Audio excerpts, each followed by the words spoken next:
All right, let's talk about social media marketing. I mean, it can feel like this chaotic, constantly changing universe, right? Well, today we're going to cut right through all of that noise. We're going to break down a clear, actionable framework for what actually works, from the big picture strategy all the way down to that real human engagement. And hey, if you're feeling totally overwhelmed by it all, you are definitely in the right place. I mean, think about it.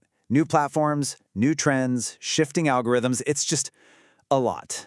And the biggest trap here is chasing every shiny new thing that pops up. That is just a recipe for burnout and for marketing that, frankly, doesn't move the needle at all. So, what's the big shift here? Well, the game has fundamentally changed. We have moved way past the era of just, shouting at people with ads.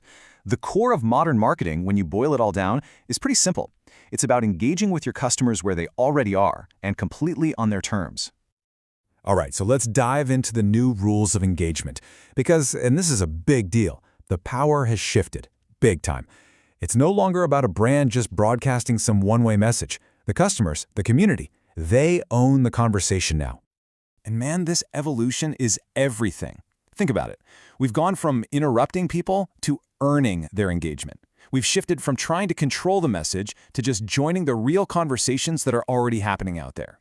And maybe, just maybe, the most important part, we've moved from that sterile corporate speak to building real peer-to-peer trust. I mean, who do you trust more? A press release or a recommendation from a friend? It's a no-brainer.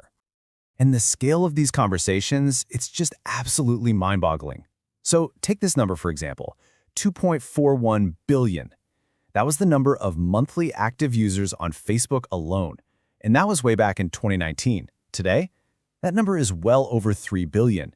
It's just this massive ocean of potential connection that has only gotten bigger and bigger. And it's never just been about getting eyeballs on something. Social influence has always translated into real-world action. I mean, look at these figures from 2018. Even back then, Facebook was driving 18% of all global website referrals, with Pinterest chipping in another 7.5%. That trend has only gotten stronger. People don't just see things online anymore. They click, they act, and yep, they buy. And this power, it extends way beyond just marketing. Here's a little history for you. The term smart mobs actually came out of the 1999 Seattle WTO protests. Back then, activists were using just basic websites and cell phones to coordinate their efforts. It's just this powerful reminder that at their very core, these are tools for real-world mobilization. So, okay, knowing this power exists is one thing, but how do you actually harness it?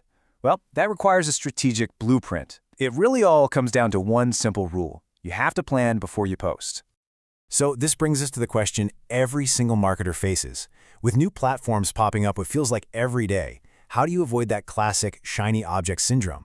The answer is actually pretty simple. It's strategy over hype, always. You have to focus on your objectives.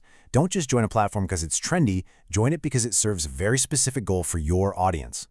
Yeah, a really great tool for defining those goals is the good old marketing funnel. But here's the key thing to realize. Social media isn't just for the top of the funnel anymore, not by a long shot. It can play a crucial role at every single stage.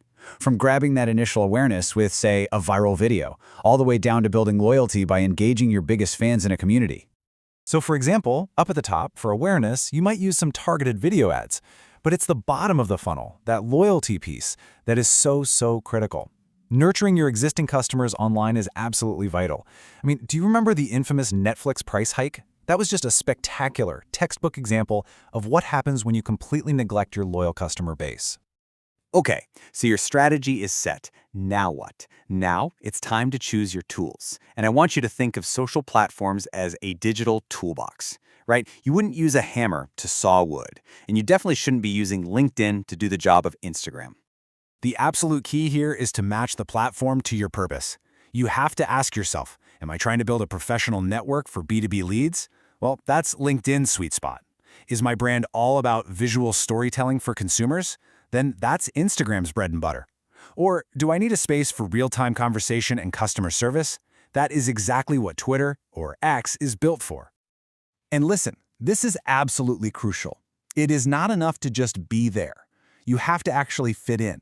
Every single platform has its own unique culture, its own language, its own etiquette. And if you ignore that, your brand won't just look out of place, it'll be actively rejected by the community. Which, leads us perfectly into our next big idea, the human element. You can have the best strategy in the world, the perfect platform choice, but if you're missing authenticity, you are missing everything. This is where trust is really built. So, let me tell you a quick story. Way back in 2007, the CEO of Forrester got caught commenting anonymously online to defend his own company. The fallout was a total PR nightmare. And the lesson from that is simple, and it's timeless. Transparency is not optional. Authenticity is your single greatest asset, period. A huge part of being authentic is finding your social media voice. And I want you to think of it this way. Your voice isn't your logo talking. It's a character. It's a personality. Because at the end of the day, people connect with other people, not with faceless corporations. So what does a great social media voice actually sound like? Well, it's conversational, it's personal and human, like you're talking to a real person. It's also reactive, ready to respond, not just broadcast out. And somehow, it manages to be consistent everywhere while still being flexible enough to fit the unique style of each platform. And here comes the tough love part.